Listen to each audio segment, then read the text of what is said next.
नमस्कार,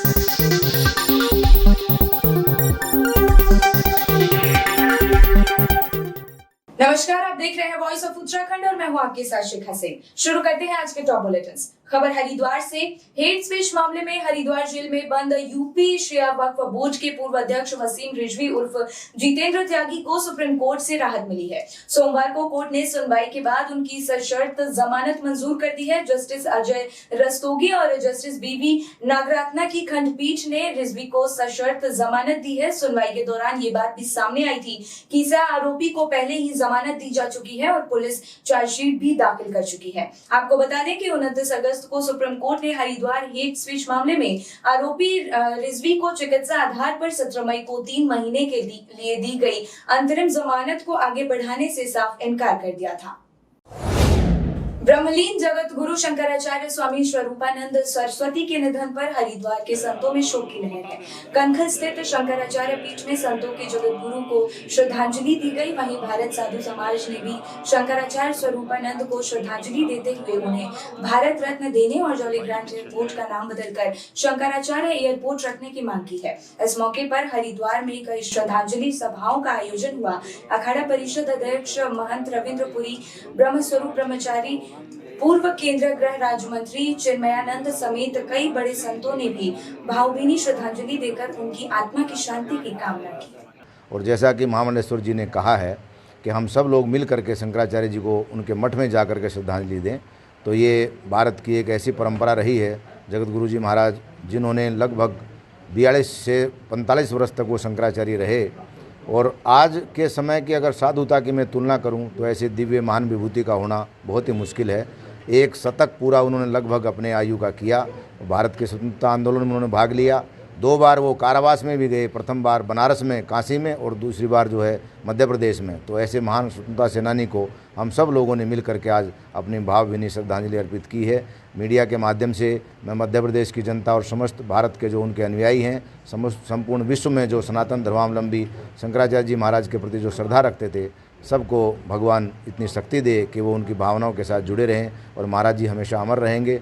शरीर नश्वर है, वो परित्याग करके गए हैं, लेकिन उनका जो भाव है, उनकी जो तपस्या है, उनकी जो शिक्षा है, वो हम सब लोगों के साथ में रहेगी। हम सब लोगों ने मिल करके इस मठ में आकर के महाराज जी को भावभीनी श्रद्धांजलि अर्पित की है। पूज्यपाद शंकराचार्य जी महाराज ज्योतिष और शारदा पीठ द्वारका के शंकराचार्य श्री स्वरूपानंद सरस्वती जी महाराज का ब्रह्मलीन होने पे हरिद्वार के पूरे संत समाज ने आज शोक व्यक्त किया है। उनका जीवन देश के लिए और धर्म के लिए 99 साल से समर्पित रहा। बाल्यकाल में जब 9 साल के थे तभी उन्होंने दीक्षा संन्यास की ले ली थी। तब से और शरीर के जाने तक पूरा जीवन उन्होंने धर्म के प्रति और देश के प्रति समर्पित होकर के जिया। उनका जीवन आज की युवा पीढ़ी को एक प्रेरणादायक है। उन्होंने देश के लिए बहुत कुछ काम किए, देश के लिए बहुत धर्म के लिए काम किए। ऐसे संत का जाना देश के लिए एक बहुत बड़ा आघात है, बहुत बड़ी अक्षति हमारे सनातन धर्म हिंदू धर्म को हुई है। लेकिन विधि का विधान है। उनके ऐसे कार्य जिन्होंने देश से जानता है वो बहुत किए हैं, लेकिन कुछ चीज़ें ऐसी थी जो उन्होंने मांग की, जैसे जॉली ग्रांट एयरपोर्ट का नाम पूज्यपाद शंकराचार्य जी महाराज के नाम से होना चाहिए। ये होना भी चाहिए क्योंकि ये देवभूमि है, चारों धाम यहाँ हैं, और धाम पे अगर किसी धार्मिक संत का नाम एयरपोर्ट से हो तो मैं समझता हूँ कि लोगों की आस्था भी बनती है। उन्होंने इसलिए नहीं कहा कि भी मैं मांग रहा हूँ, लेकिन देश के धर्माचार्यों की तरफ से, देश के भक्तों की तरफ से ये मांग थी कि वो ये जॉली ग्रांट का नाम शंकराचार्य एयरपोर्ट होना चाहिए। अभी हमारे बहुत ही प्रिय मित्र रूपेंद्र महामंडलेश्वर रूपेंद्र जी महाराज ने मांगी कि सबसे बड़े शंकराचार्य उम्र में भी और काम में भी वो देश की सेवा उन्होंने लंबे समय से की है। ऐसे संत को भारत रत्न मिलना चाहिए क्योंकि वो कृपात्री जी महाराज से उन्होंने वेद वेदांत की शिक्षा ली, उनके वो शिष्य रहे हैं। ऐसा बड़ा संत जिन्होंने संघर्ष पूरा जीवन में जिया है, तो मैं पूरे संत समाज की तरफ से, भारत साधु समाज की तरफ से ये मांग करता हूँ भारत सरकार से कि उनको भारत रत्न दिया जाना चाहिए। मैं पुनः पूरा संत समाज, भारत समाज उनके श्री चरणों में उनके को प्रणाम करता हूँ। उधम सिंह नगर की जसपुर कृषि उत्पादन मंडी का डीडीए कृषि उत्पादन मंडी समिति निर्मला बिष्ट ने निरीक्षण किया। यहां उन्होंने मंडी में साफ सफाई, मंडी की दुकानों के आवंटन और रास्तों को लेकर विशेष ध्यान दिया। उन्होंने कहा कि मंडी में सफाई को लेकर वकीलों के चैम्बरों को लेकर संबंधित विभागों से संपर्क किया जा रहा है। मंडी की दुकानों के आवंटन को लेकर समाधान निकाला जा रहा है। नगर पालिका से बातचीत कर कूड़े का निस्तारण किया जाएगा और निरीक्षण में जो भी कमियां पाई गई है उसका समाधान भी निकाला जाएगा। ये आज प्रातःकाली हमारे मंडी समिति जसपुर की मंडी का निरीक्षण किया गया और निरीक्षण के दौरान जो कमियां पाई गई हैं उसका एक विस्तृत नोट तैयार किया जा रहा है और मौके पर सचिव भी उपस्थित थी हमारे साथ। तो जो कमियां जैसे सफाई को लेकर है या वकीलों के चैम्बर्स हमने देखा कि जगह जगह पर अनियमित तरीके से और अनियोजित तरीके से बने हुए हैं, तो उनके लिए भी संबंधित विभागों से संपर्क करके एक प्रॉपर वे में उन्हें एक जगह पर बैठाने के लिए कहा गया है। साथ ही साथ जो आवंटन को लेकर है उसके संबंध में समाधान निकाला जा रहा है।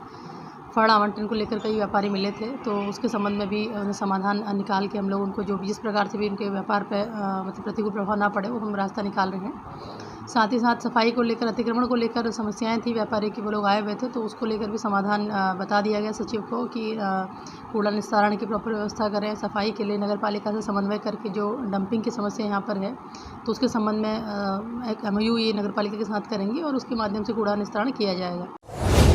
शनि बाजार को ठेके पर देने के विरोध में हल्द्वानी के व्यापारियों का धरना प्रदर्शन बुद्ध पार्क में जारी है। धरना स्थल पर डटे व्यापारियों ने इस सप्ताह भी बाजार का बहिष्कार करने का निर्णय लिया है। उन्होंने कहा कि जब तक निगम प्रशासन ठेके को निरस्त नहीं करेगा वे दुकानें नहीं लगाएंगे। वहीं व्यापारियों के समर्थन में कई राजनीतिक पार्टियां और सामाजिक कार्यकर्ता भी उतर आए हैं। समिति के अध्यक्ष आसिफ सलमानी ने कहा कि नगर निगम इस कदर तानाशाही पर उतर गया है कि धरना स्थल की लाइट सब काट दी गई है, जिसके बाद विधायक ने लाइट का कनेक्शन जुड़वाया। उन्होंने कहा कि अगर पुलिस की लाठी भी खानी पड़ी या जेल जाना पड़े तो व्यापारी पीछे नहीं हटेंगे। व्यापारियों ने कहा कि अगर अब भी नगर प्रशासन ने बाजार को ठेके पर देने का फैसला नहीं बदला तो व्यापारी भूख हड़ताल भी शुरू कर देंगे। जी, नगर निगम तो यहाँ तक उतरा हुआ है कि हमारा जो ये पंडाल लगा हुआ है, हम यहाँ पर आने के बाद में हमने जो है यहाँ पर धरने में हम बैठे, दूसरे दिन को हमारी जो है यहाँ लाइट काट दी और हम अंधेरे में रहे, मगर हम यहाँ से हट के नहीं गए। फिर उसके बाद में जो है हमने जो है कहा, सुमित हरदे जी हमारे जो विधायक हैं उनसे हमने कहा कि साहब हमारी लाइट भी काट दी, तो उन्होंने जो है 8,000 रुपये लगा करके जो हमें यहाँ लाइट मिली है, मैं आपको बताऊँ। और हमें जो समर्थन मिल रहा है, सुमित हरदे जी ने समर्थन दिया हमें, और कांग्रेस के जो राहुल चिनवाल जी हैं उन्होंने भी हमें समर्थन दिया है, और सुहेल सिद्दीकी साहब ने भी दिया है हमें समर्थन, और जो है अब्दुल मतीन सिद्दीकी साहब ने भी हमें समर्थन दिया है, और कई राजनेता हैं जो उन्हें समर्थन। आज हमारे बड़े भाई बारी साहब आए हैं, मैं इनका तहे दिल से स्वागत करता हूं, और जो है ये हमारे आए हैं, कंधे कंधे मिला के जो है ये गरीबों की आवाज़ बनेंगे और गरीबों का भला होगा तो इनको जो है सवाब भी मिलेगा और जो है दुआएं भी मिलेंगी। कहीं ना कहीं ये देखिए, मैं एक सामाजिक कार्यकर्ता हूं और 10-15 दिन से बाहर था, मुझे मालूम हुआ ये 1.25 महीने से ये लोग धरना प्रदर्शन में बैठे हैं नगर निगम के ठगे के विरोध में। इनकी 20 रुपये की पर्ची कटती थी, जो अब 200 रुपये की पर्ची नगर निगम काटने के लिए तैयारी में बैठा है, तो ये चीज़ हम होने नहीं देंगे। तो जैसे मुझे मालूम हुआ है तो मैं आज फ़ौरन इन लोगों के पास आया हूँ अपना समर्थन करने, और इनके साथ कंधे से कंधा मिलाकर मैं तैयार हूँ, खड़ा कर हूँ। जहाँ इनको मेरी ज़रूरत पड़ेगी, मुझे हाई कोर्ट, सुप्रीम कोर्ट जाने ही पड़ेगा, तो मैं इन लोगों के साथ जाने के लिए तैयार हूँ। और नगर निगम के लिए हम पूरा जो है पूरा जवाब देंगे, और ये जो नगर निगम ने गुंडागर्दी दिखा रखी है ना, ये गुंडागर्दी बर्दाश्त नहीं करी जाएगी। बात करी जाए धरना प्रदर्शन को लेकर, लगातार यहाँ पे हर कोई आ रहा है, हर कोई यही बात कर रहा है, लेकिन इनकी आवाज़ अभी तक मजबूती के साथ आगे नहीं बढ़ पा रही है। या क्या आप लोग का जो आज आप यहाँ पे धरना देने आए हो, आप यहीं पर तक सीमित रहेंगे, इनके साथ आगे तक जुड़े? मैं इनके लिए आगे तक रहूँगा, और ये अगर लगा मौका, अगर ऐसा यहाँ मेरी सुनवाई नहीं हुई तो मुख्यमंत्री आवाज़ भी कुछ करेंगे हम देहरादून आगे भी। आपका नाम? मेरा नाम अब्दुल बारी, सामाजिक कार्यकर्ता। नशा मुक्ति देवभूमि अभियान के तहत हरिद्वार की बहादुराबाद पुलिस को बड़ी कामयाबी हाथ लगी है। पुलिस ने चेकिंग अभियान के दौरान रेगुलेटर पुल के पास से एक कार सवार तस्कर को गिरफ्तार किया। पुलिस ने आरोपी की कार से 3 पेटी अवैध देशी शराब भी बरामद की है। पुलिस ने आरोपी के खिलाफ केस दर्ज कर आगे की कार्रवाई शुरू कर दी है। तराई पश्चिमी डिवीजन रामनगर में डीएफओ कुंदन कुमार की ताबड़तोड़ कार्रवाई से खनन माफियाओं में बौखलाहट पैदा हो गई है। बीती रात तराई पश्चिमी वन प्रभाग की टीम ने अवैध परिवहन कर रहे वाहनों को काशीपुर रेंज में रोक लिया। जैसे ही अवैध खनन परिवहन कर रहे वाहनों को रोकने की खबर खनन माफियाओं को लगी तो खनन माफियाओं ने वन विभाग की टीम को घेर लिया और उनके साथ धक्का मुक्की करते हुए अभद्र भाषा का प्रयोग किया, जिसके बाद वन विभाग ने पुलिस की मदद ली और 3 वाहनों को अवैध खनन का अभिवहन करते हुए पकड़ लिया है। संज्ञान में आया है कि कई लोग संगठित रूप से व्हाट्सएप ग्रुप के माध्यम से वन विभाग के कार्मिकों की जो गतिविधि होती है उसकी सूचना देते हैं, उनको स्टॉप करते हैं और ये भी अपराध की श्रेणी में आता है। कई ऐसे व्हाट्सएप ग्रुप संचालित हो रहे हैं। इसके बारे में पुलिस को लिखा जा रहा है कि इनको चिन्हित करें और कार्रवाई शुरू करें। देखिए, ये सूचना आ रही थी कि उपखनिज का अवैध अभिवहन किया जा रहा है, तो उसमें एक संयुक्त टीम बनाई गई थी उप प्रभागीय वनाधिकारी जसपुर के नेतृत्व में, जिसमें दक्षिणी जसपुर रेंज के स्टाफ थे और वन सुरक्षा दल और काशीपुर रेंज के स्टाफ भी थे। इनके द्वारा कल कुल 3 वाहनों को उपखनिज का अवैध अभिवहन करते हुए पकड़ा गया है और वहाँ मौके पे कुछ अज्ञात लोग थे जिनके द्वारा इस तरह से कुछ बहसबाजी हो रही थी। तो उसमें फिर वहाँ जो संबंधित पुलिस विभाग के कार्मिक हैं उनको भी बुलाया गया था और फिर उसमें जो है नियमानुसार आगे की कार्रवाई की जा रही है। धर्मनगरी हरिद्वार से एक सनसनीखेज मामला सामने आया है। कोतवाली रानीपुर क्षेत्र के ब्रह्मपुरी में लड़की पैदा होने पर विवाहिता की ससुरालियों ने ऐसी हालत कर दी कि उसे बचाने के लिए भाइयों को उसे अस्पताल में भर्ती कराना पड़ा।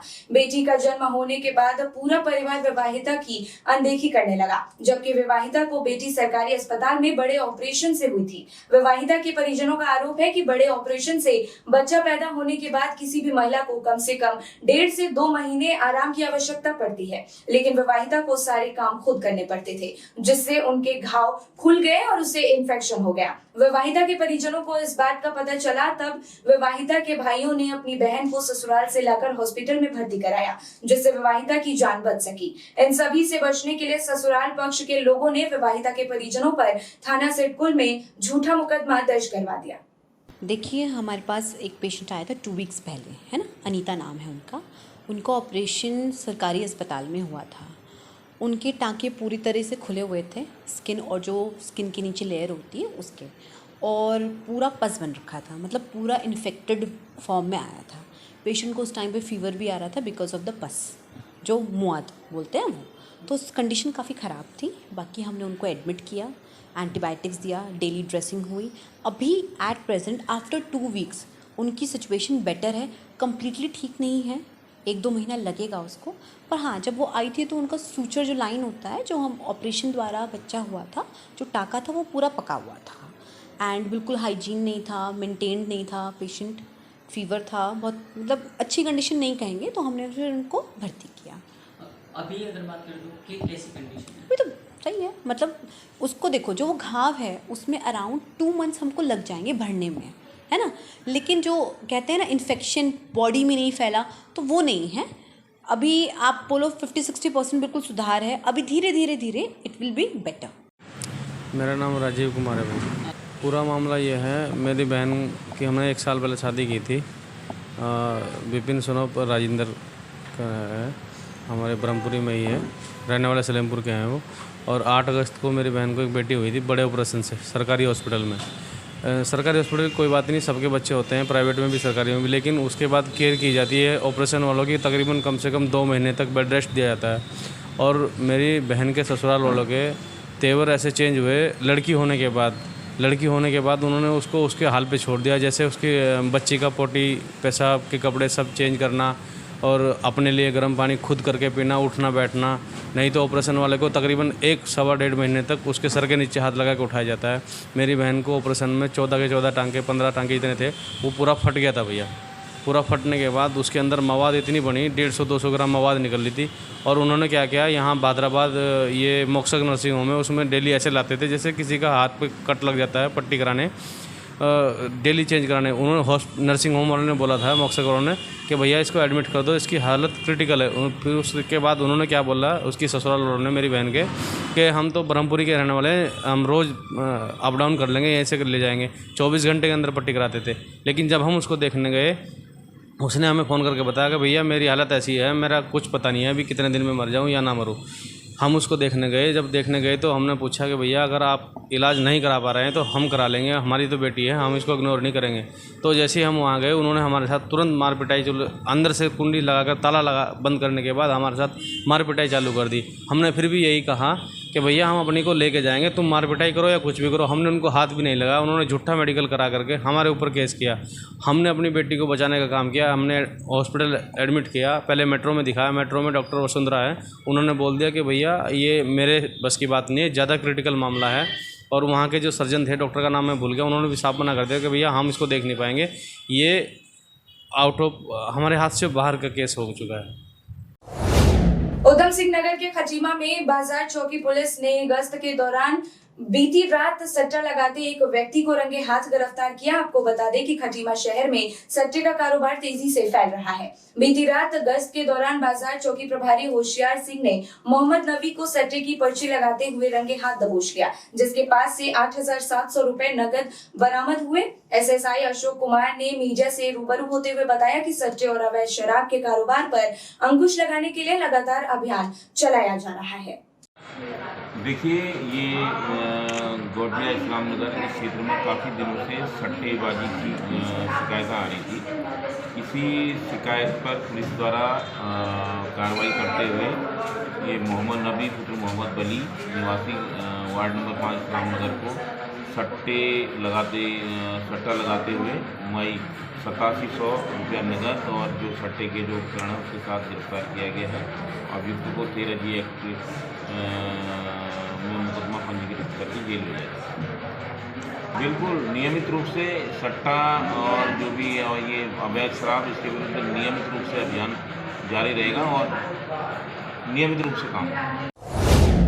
Snow spider track and tour के लीडर विष्णु सेमवाल और माउंट सतोपंथ परिक्रमा एक्सप्लोरर की टीम द्वारा नए ट्रैकों की खोज की गई। ये दल सतोपंथ परिक्रमा एक्सप्लोर करके सकुशल उत्तरकाशी पहुंच चुका है। ये दल 28 अगस्त को उत्तरकाशी से रवाना हुआ था, जो गंगोत्री भुजवासा होते हुए नंदन वासुकी ताल बेस कैंप पहुंचा। 8 सितंबर को कैंप 2 से सतोपंथ परिक्रमा एक्सप्लोर कॉल के लिए रवाना हुआ। सतोपंथ परिक्रमा कॉल पहुंचने पर 100 से 150 मीटर की दूरी पर एक बड़े क्रैवास के कारण इस दल को वापस आना पड़ा। इस दल ने 1, 2, 3 के नाम से 3 ट्रैक की खोज की है। ये दल 9 सितंबर को खड़ा पत्थर से भुजवासा वापस पहुंचा। ये पहला दल है जिसने खड़ा पत्थर के बाद सतोपंथ के पीछे वाले हिस्से से 1, 2, 3 कैंप तक पहुंचने का साहस दिखाया है।